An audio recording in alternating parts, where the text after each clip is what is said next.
जाऊ दे आता तुम्ही पुरवणीवर बोला किंवा नाना तुम्ही माझ्या कानात सांगा मी त्याचं उत्तर देईन। दादा काही लोक परमनंट उपमुख्यमंत्री म्हणतात पण माझ्या तुम्हाला शुभेच्छा आहेत, तुम्ही जरूर एक दिवस मुख्यमंत्री व्हा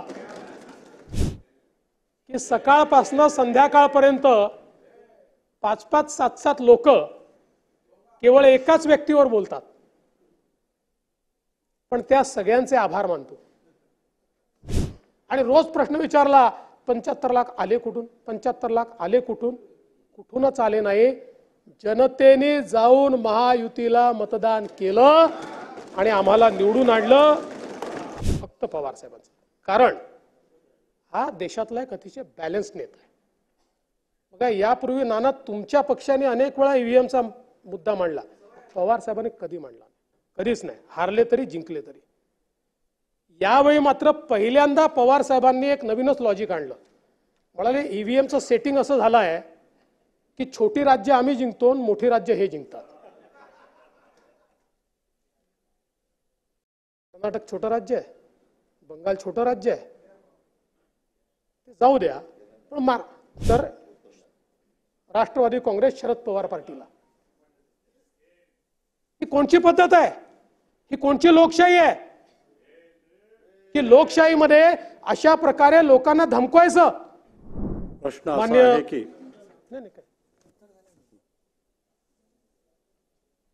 माननीय अध्यक्ष महोदय,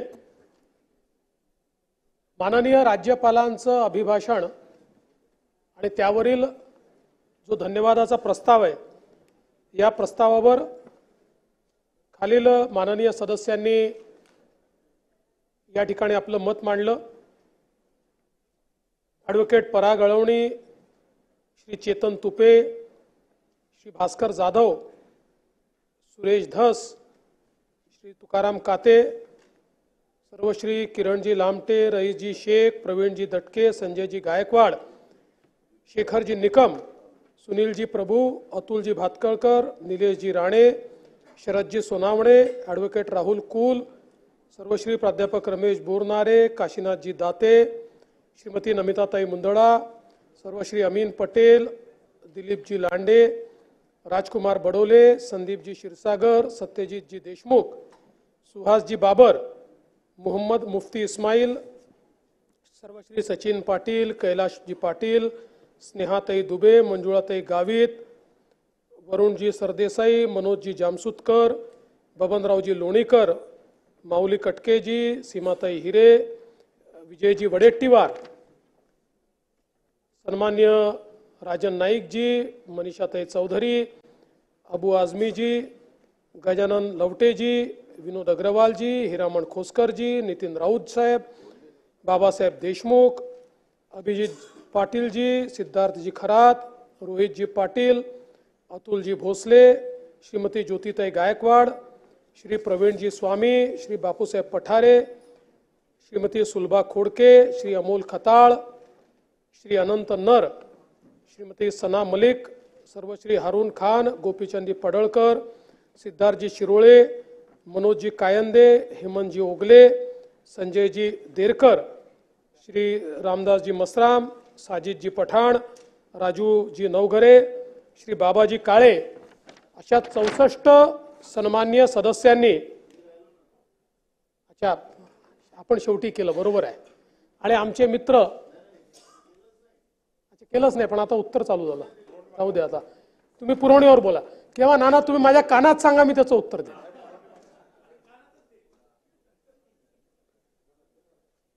अध्यक्ष महोदय, खरं म्हणजे नवीन सरकार आल्यानंतर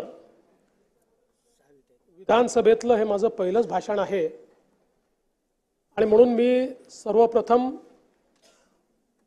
या विधानसभेच्या सर्व सदस्यांचं आणि महाराष्ट्रातल्या 14 कोटी जनतेचे आभार मानतो की महाराष्ट्राच्या 14 कोटी जनतेनं आमच्या महायुतीला घवघवीत यश दिलं आणि 237 आमदार या सत्ता पक्षाच्या बाजूने या ठिकाणी निवडून आले आणि ही जी काही आमची महायुती आहे, या महायुतीमध्ये आमचे सहकारी आणि तत्कालीन राज्याचे मुख्यमंत्री माननीय एकनाथराव शिंदेजी असतील, राज्याचे उपमुख्यमंत्री, दादा काही लोक परमनंट उपमुख्यमंत्री म्हणतात, पण माझ्या तुम्हाला शुभेच्छा आहेत, तुम्ही जरूर एक दिवस मुख्यमंत्री व्हा, असे आमचे अजितदादा पवार आणि आमच्या सोबत जे वेगवेगळे घटक पक्ष आहेत, अशा सगळ्यांनी एकत्रितपणे जे सहकार्य दिलं, त्या सहकार्यामुळे आज हा एक प्रचंड विजय आम्हाला या ठिकाणी प्राप्त झाला। आमचे भारतीय जनता पक्षाचे अध्यक्ष चंद्रशेखर बावनकुळेजी असतील,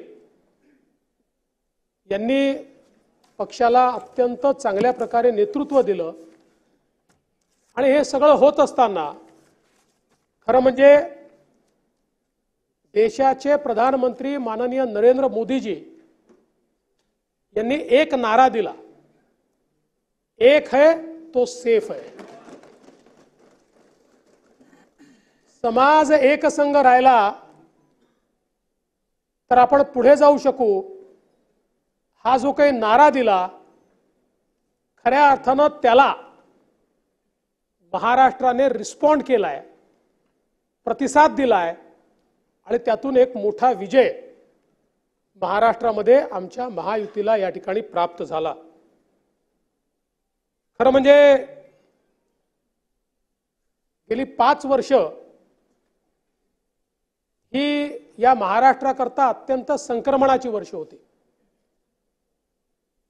आणि मला असं वाटतं की ज्या प्रकारचे आरोप प्रत्यारोप या ठिकाणी करण्यात आले, ते महाराष्ट्राच्या संस्कृतीत इतक्या वर्षात आपल्यापैकी कोणी अनुभवले नव्हते। मला तर असं वाटतं की गेल्या 5 वर्षांमध्ये 2019 ते 2024 व्यक्तिगत मला, माझ्या कुटुंबाला ज्या प्रकारे टार्गेट करण्यात आलं, हा तर कदाचित महाराष्ट्रातला एक रेकॉर्ड असेल की सकाळपासून संध्याकाळपर्यंत 5-5, 7-7 लोक केवळ एकाच व्यक्तीवर बोलतात, पण त्या सगळ्यांचे आभार मानतो। आज त्यांचे मनापासून आभार मानतो की त्यांनी जे वातावरण खराब केलं, त्यांनी जे सातत्याने मला टार्गेट केलं, त्यामुळेच महाराष्ट्राच्या जनतेमध्ये माझ्याबद्दल सहानुभूती तयार झाली। कारण 5 वर्षाचं माझं काम महाराष्ट्राच्या जनतेने बघितलं होतं। 5 वर्ष जाती धर्माचा विचार न करता सर्वजन हिताय सर्वजन सुखाय अशा प्रकारचं काम हे मी केलं होतं आणि म्हणून मी नेहमी सांगतो, जात जेवढी राजकारण्यांच्या मनामध्ये आहे तेवढी जनतेच्या मनात नाहीये आणि या निवडणुकीने दाखवून दिलं।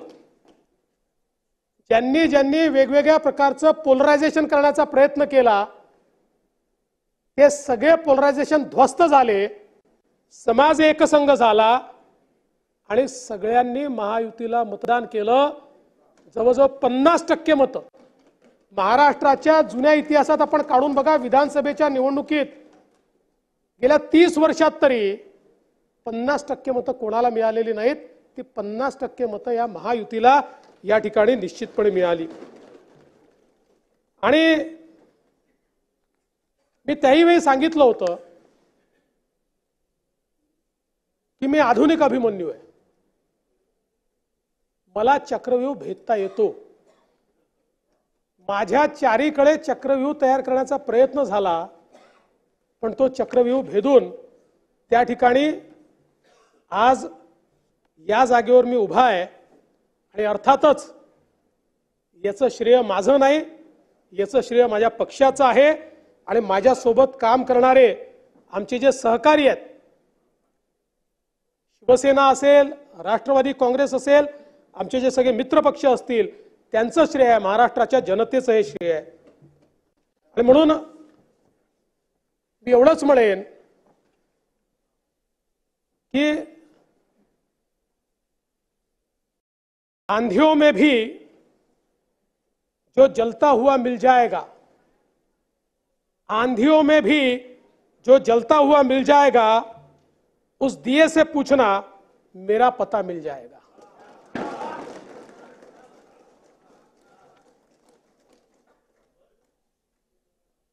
आज या निमित्ताने या सभागृहाला आश्वस्त करू इच्छितो, कोणतीही शंका मनात ठेवू नका. जी जी आश्वासनं आम्ही दिलेली आहेत, ज्या ज्या योजना आम्ही सुरू केलेल्या आहेत, एकही योजना आम्ही बंद होऊ देणार नाही. ज्या लाडक्या बहिणींनी महायुतीवर प्रेम दाखवलं, हे अधिवेशन संपल्याबरोबर डिसेंबर महिन्याचा हप्ता त्यांच्या खात्यामध्ये आम्ही टाकतो. आणि काहीच बदल नाहीये.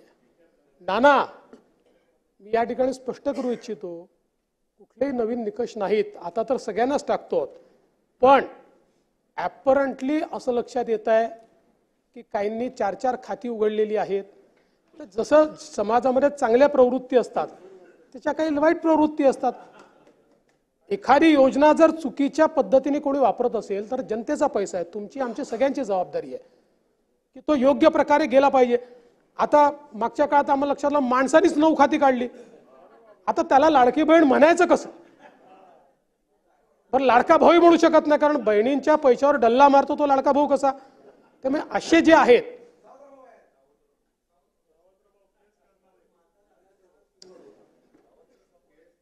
त्यामुळे शेतकऱ्यांच्या संदर्भात आम्ही दिलेली आश्वासनं असतील, युवांच्या संदर्भात दिलेली आश्वासनं असतील, ज्येष्ठांच्या संदर्भात दिलेली आश्वासनं असतील, समाजातल्या वंचितांच्या संदर्भात दिलेली आश्वासनं असतील, ही सर्व आश्वासनं या ठिकाणी आम्ही पूर्ण करणारच आहोत. आमचे मित्र भास्करराव या ठिकाणी नाही, पण माझे सरकार याच्यावरच त्यांना परवा आक्षेप होता. आता तसे फार हुशार आहेत ते, इतके वर्ष त्यांनी राज्यपालांचं भाषण देखील ऐकलेलं आहे. कदाचित शाळेत असताना नागरिक शास्त्राला दांडी मारत असतील ते, पण शासन जे चालतं हे मुख्यमंत्र्याच्या नावाने चालत नाही, शासन राज्यपालाच्या नावाने चालतं. आणि म्हणून ते माझं सरकार असतं, म्हणून राज्यपालांनी माझं सरकार म्हटलेलं आहे. तथापि माझे मित्र भास्करराव नसल्यामुळे मी त्याच्यावर जास्त या ठिकाणी बोलणार नाही. खरं म्हणजे हे जे अभूतपूर्व अशा प्रकारचं मॅन्डेट आम्हाला मिळालं, नानाभाऊ, त्याच्यावर देखील किती बोटं उचलण्याचं काम झालं. काय काय तुम्ही त्या ठिकाणी तर्क लढवले. तुम्ही नानाभाऊ वकीलच व्हायला पाहिजे होते.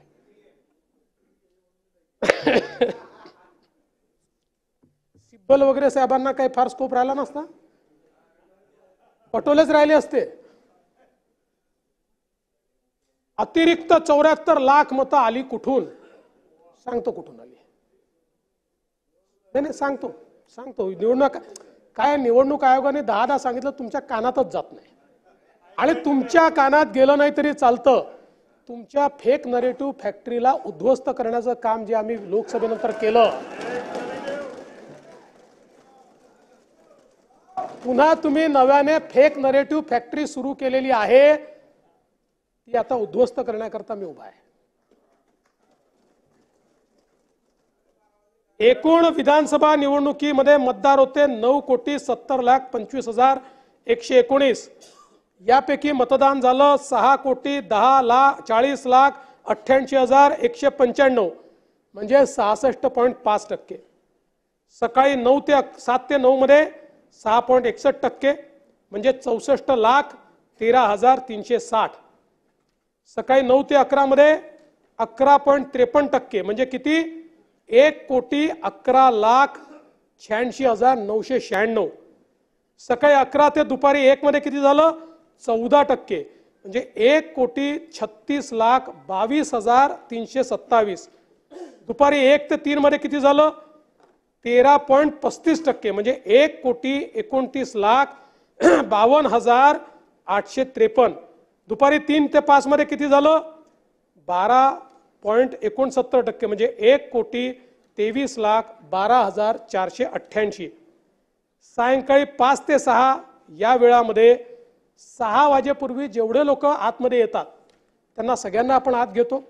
आपल्याला कल्पना आहे अनेक ठिकाणी रात्री 8 वाजेपर्यंत त्या ठिकाणी पोलिंग चालतं. आता आपण जर बघितलं तर या वेळेमध्ये किती लोकांनी मतदान केलंय? 75,97,067 लोकांनी. महाराष्ट्रात बूथ किती आहे? 1,00,000 बूथ आहेत.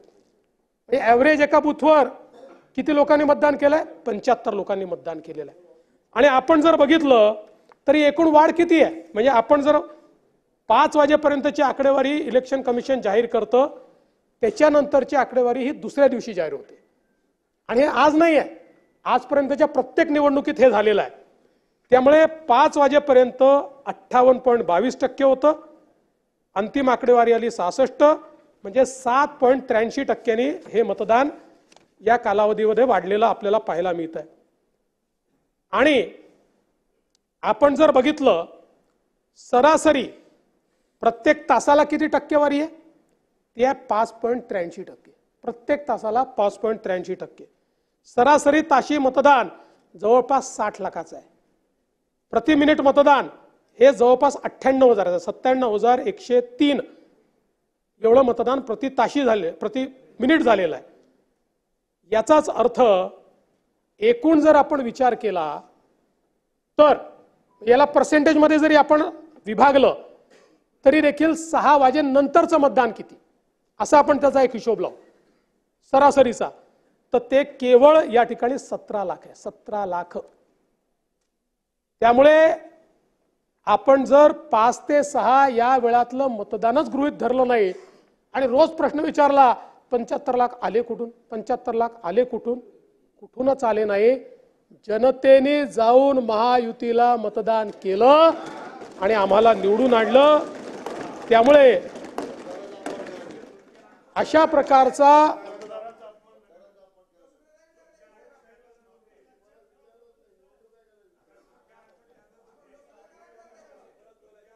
आता फेक नरेटिव्ह फॅक्टरीमध्ये मार्कडवली जोडलं आणि काय काय त्या ठिकाणी हे चालले ते मला खरं सांगतो, मी बाकी कोणाचं मला आश्चर्य नाही वाटलं. मी तुम्हाला माननीय पवार साहेबांचं मला आश्चर्य वाटलं, फक्त पवार साहेबांचं. कारण हा देशातला एक अतिशय बॅलन्स नेता आहे. बघा, यापूर्वी नाना तुमच्या पक्षाने अनेक वेळा ईव्हीएमचा मुद्दा मांडला, पवार साहेबांनी कधी मांडला? कधीच नाही. हारले तरी जिंकले तरी. यावेळी मात्र पहिल्यांदा पवार साहेबांनी एक नवीनच लॉजिक आणलं. म्हणाले ईव्हीएमचं सेटिंग असं झालं आहे की छोटी राज्य आम्ही जिंकतो, मोठी राज्य हे जिंकतात. कर्नाटक छोटं राज्य आहे, बंगाल छोटं राज्य आहे, ते जाऊ द्या. पण नाही ते तर जाऊ द्या. आता ते हे एकटे पडले आता त्याच्यामध्ये. कारण परवा जम्मू काश्मीरमध्ये तिथले जे मुख्यमंत्री आहेत उमर अब्दुल्ला यांनी सांगितलं हे ईव्हीएम वर बोलणं सोडून द्या. हे त्यांना सांगितलं, सल्ला दिला. ममता दीदींनी पण सल्ला दिला. या ठिकाणी खरं म्हणजे आपण जर बघितलं तर तिथले जे उमेदवार तुमचे होते निवडून आलेले उत्तम जानकर, त्यांना 843 मत आहेत. राम सातपुतेंना 1003 मत आहेत मार्कडवाडीमध्ये. त्याच मार्कडवाडीमध्ये 2014ची निवडणूक जर बघितली, विजयसिंह मोहिते पाटील साहेबांना 533 मत आहेत आणि सदाभाऊ खोतांना 664 मत आहेत. लोकसभेची 664 मत आहेत. त्यानंतर पुन्हा जशी विधानसभा झाली, विधानसभेतली मतं बदललेली आहेत. हनुमंत डोळसला 294 आहेत, अनंत खंडागळेला 969 आहेत. 2019ची निवडणूक तुम्ही बघा, लोकसभेची रणजित सिंग नाईक निंबाळकर यांना 956 मत आहेत मार्कडवाडीमध्ये आणि संजय मामा शिंदेंना 395 मत आहेत राष्ट्रवादी काँग्रेसची. आता सगळीच आकडेवारी माझ्यापर्यंत आहे, पण या ठिकाणी एक राम सातपुते सारखा सर्वसाधारण घरचा कार्यकर्ता 5 वर्ष राब राबतो आणि एकट्या मार्कडवाडीमध्ये 22 कोटी रुपयाची कामं करतो, 22 कोटी रुपयाची. आणि त्याला जास्त मतं मिळाल्यानंतर त्या ठिकाणी लोकांना जाऊन धमकवता तुम्ही. ही धमकी होती लोकांना. त्याची ऑडिओ रेकॉर्डिंग आहेत की आपल्याला इथे वोटिंग घ्यायचं बॅलेटचं आणि बॅलेटच्या वोटिंगमध्ये मत कोणाला मिळालं पाहिजे तर राष्ट्रवादी काँग्रेस शरद पवार पार्टीला. ही कोणची पद्धत आहे? ही कोणची लोकशाही आहे की लोकशाहीमध्ये अशा प्रकारे लोकांना धमकवायचं? म्हणजे एखाद्या गावामध्ये मला मतं मिळाले नाही की त्या ठिकाणी जाऊन दादागिरी करायची. दादागिरी खपवून नाही घेतली जाणार लोकशाहीमध्ये. खरं म्हणजे ईव्हीएमच्या संदर्भात या ठिकाणी शंका घेतल्या. पहिल्यांदा तर हे लक्षात ठेवा, या देशामध्ये 2012 पर्यंतच ईव्हीएम होतं. 2012 नंतर ईव्हीएम नाही आहे, 2012 नंतर व्हीव्हीपॅट आहे. आणि ईव्हीएम आणि व्हीव्हीपॅट मधला महत्वाचा फरक काय आहे? व्हीव्हीपॅट म्हणजे बॅलेट पेपरवरचं मतदान आहे. आपण प्रत्येक जण मतदानाला जातो, आपण बटन दाबतो. ती बटन दाबल्यानंतर कोणाला मत मिळालेलं आहे त्याचा चिन्ह आपल्याला दिसतं. ते चिन्ह खाली जातं, ते बॅलेट बॉक्समध्ये जातं. पहिल्यांदा तर आपल्याला ते घेऊन बॅलेट बॉक्समध्ये टाकावं लागायचं. ते ऑटोमॅटिक झालं, ते बॅलेट बॉक्समध्ये जातं. आणि ईव्हीएमच्या गिनतीनंतर रॅन्डमली व्हीव्हीपॅटची पण गिनती केली जाते आणि हे दोन जुळलं तरच निकाल जाहीर केला जातो. त्यामुळे आता केवळ ईव्हीएम नाही आहे, बॅलेट पेपरवरचं हे व्हीव्हीपॅट आहे. व्हीव्हीपॅटवर आपण त्या ठिकाणी निवडणूक करतोय. त्यामुळे जे ईव्हीएम चाललेलं आहे ना, ईव्हीएमचा अर्थ एवढाच आहे, एव्हरी वोट फॉर महाराष्ट्र, जे महाराष्ट्राने आम्हाला या ठिकाणी दिलेलं आहे. आणि या फेक नरेटिव्ह फॅक्टरीमध्ये खरं म्हणजे आपण जर बघितलं तर पद्धती म्हणजे आपल्याला माहिती नसेल तरी माहिती आहे, तरी आपण ज्यास माहिती असून झोपेचं सोंग घेता त्यावेळी आपल्याला सांगितलं पाहिजे की 22 ते 24 ऑक्टोबर जे काही या ठिकाणी तुमच्या उपस्थितीत प्रत्येकाच्या उपस्थितीत या सील होतात. त्यानंतर 9 नोव्हेंबरला त्याची एक प्रक्रिया असते जिथे सर्व राजकीय प्रतिनिधी उपस्थित होते. 10 ते 11 नोव्हेंबरला कमिशनिंगची प्रक्रिया सुरू झाली, तिथे सगळे राजकीय नेते किंवा कार्यकर्ते आपले उपस्थित होते. 11 तारखेला सुरक्षा कक्ष उघडला, तिथे सगळ्यांना उपस्थित राहण्याची मान्यता होती. आणि मतदानाच्या प्रक्रियेच्या दरम्यान 17C भाग 2 ची प्रत प्रत्येक बूथ एजंटकडे उपलब्ध असते, प्रत्येक बूथ एजंटकडे, प्रत्येकाकडे. पण ही एक नवीन पद्धत झाली आहे की निकाल आपल्या बाजूने लागला तर जनतेचा कौल, निकाल आपल्या बाजूने लागला तर लोकशाहीचा विजय, आणि निकाल विरोधात गेला की ईव्हीएम, इलेक्शन कमिशन, लोकशाहीचा खून. खरं म्हणजे जे संविधान घेऊन आपण फिरतो ना, एक प्रकारे या संविधानावर दाखवलेला अविश्वास आहे. या संविधानाने या ठिकाणी ज्या इन्स्टिट्यूशन्स तयार केलेल्या आहेत त्या संस्थांवर अविश्वास तयार करणं. आपण राजद्रोह नेहमी म्हणतो. राजद्रोहाचा अर्थ काय आहे? सुप्रीम कोर्टाने राजद्रोहाचा अर्थ काय दिलेला आहे? राजद्रोहाचा अर्थ असा आहे की भारताच्या संविधानाने ज्या संस्था तयार केलेल्या आहेत त्या संस्थांच्या विरुद्ध जनमत तयार करणं, त्या संस्था चुकीच्या आहेत असं त्या ठिकाणी सांगणं, हा राजद्रोह सांगितलेला आहे. आणि आज आपण रोज अशा प्रकारचं काम या ठिकाणी करतो आणि त्याच्या विरुद्ध खऱ्या अर्थानं जे काही आपण करतो ते योग्य नाहीये. अजून मुद्दा मी सविस्तर सांगतोय. एक अजून आरोप लावला, म्हणाले समान मतं मिळाली. आता 7-8 हजार उमेदवार आहेत, त्यातल्या काही उमेदवाराला समान मतं मिळतात. ही पहिल्यांदा मिळाली का? 2014 मध्ये आपण जर बघितलं तर 59 मतं घेणारे कोथरूडमध्ये प्रसाद साळुंके होते, घाटकोपरला दिनेश शेलार होते, मलबार हिलला सलीम पठाण होते. 84 मतं घेणारे 4 उमेदवार होते, 105 मतं घेणारे 8 उमेदवार होते, 120 मतं घेणारे 8 उमेदवार होते, 208 मतं घेणारे 6 उमेदवार होते, 433 मतं घेणारे 6 उमेदवार होते, 462 मतं घेणारे 8 उमेदवार होते, 1219 मतं घेणारे 3 उमेदवार होते. पण तुम्ही सांगितलं नाही नाही सारखे मतं कसे मिळू शकतात. मग म्हणाले एक सिरीज कशी, म्हणून मग मी पुन्हा 2014ची मतं आणली. या ठिकाणी 11,000 या सिरीज मध्ये पिंपरीचे कांबळे होते, संभाजीनगरचे जगताप होते, सावनेरचे डोंगरे होते, नवापूरचे वळवी होते, इगतपुरीचे खाडे होते, भंडाऱ्याचे फुलेकर होते, भिवंडीचे अन्सारी होते, श्रीवर्धनचे कोनबाग होते, तिवसाचे लवाळे होते, परभणीचे प्रताप देशमुख होते. 23,000 सिरीज मध्ये 17 होते, 24,000 सिरीज मध्ये 20 होते, 44,000 सिरीज मध्ये 19 होते.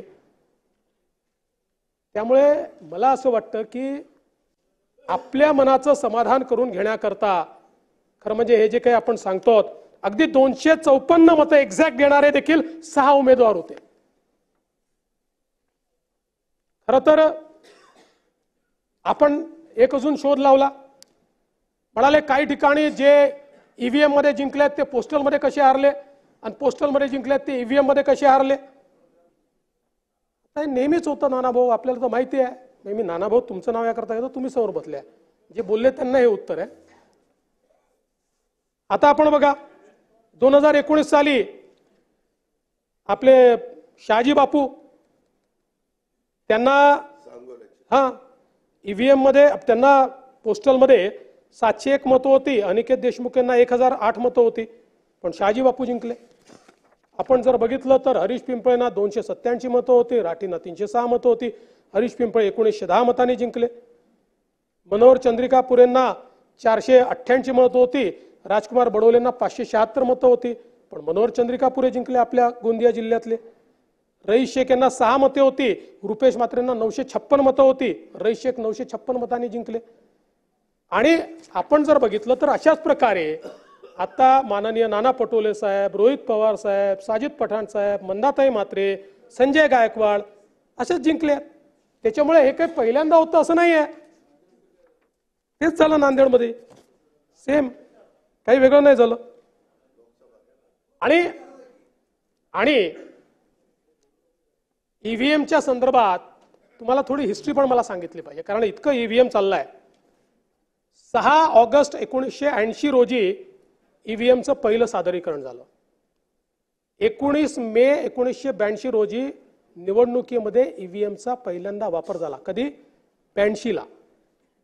98 ला 16 विधानसभांमध्ये त्याचा वापर झाला. 99 ला 46 लोकसभा मतदारसंघामध्ये त्याचा वापर झाला. 2004 ला पहिल्यांदा देशातल्या सगळ्या लोकसभांमध्ये त्याचा वापर झाला. आणि पहिल्यांदा ईव्हीएमचा वापर झाल्यानंतर सरकार कोणाचं आलं? मनमोहन सिंगांचं. अटलजींचं सरकार गेलं आणि मनमोहन सिंग साहेबांचं सरकार आलं. आणि मग पुन्हा 2009 मध्ये देखील त्या ठिकाणी त्या ईव्हीएमचा वापर झाला. पुन्हा मनमोहन सिंगांचं सरकार आलं. आणि 2014 मध्ये मोदीजींचं सरकार आल्याबरोबर ईव्हीएम वाईट. आता एक अजून नरेटिव्ह ईव्हीएमच्या विरुद्ध सर्वोच्च न्यायालयाने, आता हे पुन्हा बघा, आपल्या बाजूने सर्वोच्च न्यायालय आलं तर उत्तम, आणि विरोधात आलं की सर्वोच्च न्यायालयावर देखील अलीकडच्या काळामध्ये आपण बोलायला लागलो.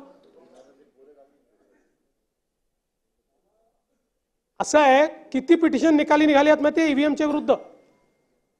2001 AIADMK ची, 2004 मायकल फर्नांडिस याच्या विरुद्धची, 2009 CP जोशी, 2010, 2012, 13, मी सगळं सांग, 14, 17, 18, 18 ला 3, 19 ला 3, 20 ला 1, 22 ला 1, 22 ला 2, आणि याच्यामध्ये 2023 ला तुम्ही जी म्हणता ना की जी पिटिशन 2 तासात निघाली, ती का निघाली? याकरता निघाली की त्याच्या आधी एक सविस्तर एवढा मोठा सुप्रीम कोर्टाने निकाल दिला होता आणि सुप्रीम कोर्टाने निकालाकडे पॉइंट आउट केले की निकाल वाचा, रोज रोज आमच्याकडे येऊ नका. 2023 ला ऐन लोकसभा निवडणुकीच्या काळात ही याचिका दाखल झाली होती आणि असोसिएशन फॉर डेमोक्रेटिक रिफॉर्म याच्यामध्ये न्यायमूर्ती संजीव खन्ना जे आता मुख्य आहेत आणि न्यायमूर्ती दीपांकता जे आपल्याकडे मुख्य होते यांनी 26 एप्रिल 2024 रोजी निकाल दिला. याच्यामध्ये 62 वकिलांनी आपली बाजू मांडली आणि ही पूर्ण बाजू त्या ठिकाणी त्यांनी ऐकून घेतली आणि त्यानंतर सविस्तर हा जो निर्णय आहे ना हा आपण वाचून बघा. ऑन एव्हरी टेक्निकल पॉइंट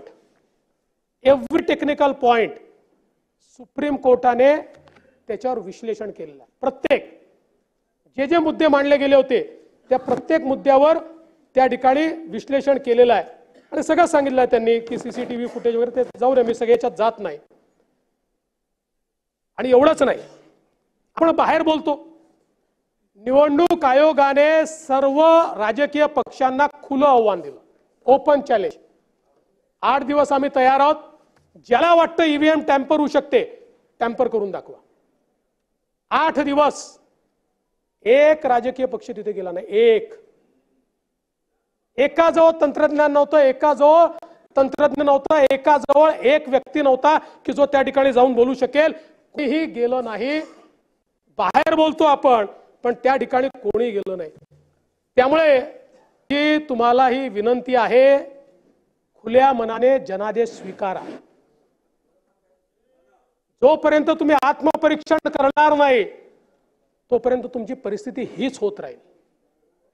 आम्ही आत्मपरीक्षण केलं. लोकसभेच्या निवडणुकीमध्ये आम्ही हारलो. या महाराष्ट्रामध्ये आम्ही नाही म्हटलं ईव्हीएम मुळे हारलो.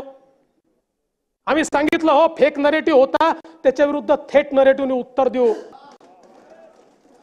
मेहनत केली आम्ही आणि म्हणून तुम्हाला मी गालिबनी जो सल्ला दिला तेवढाच सल्ला देऊ इच्छितो. गालिब ताउम्र ये भूल करता रहा, गालिब ताउम्र ये भूल करता रहा, गालिब ताउम्र ये भूल करता रहा. धूल चेहरे पर थी और आईना साफ करता रहा. जोपर्यंत चेहरा पुसणार नाही, जोपर्यंत तुम्ही आरसा पुसत राहाल तोपर्यंत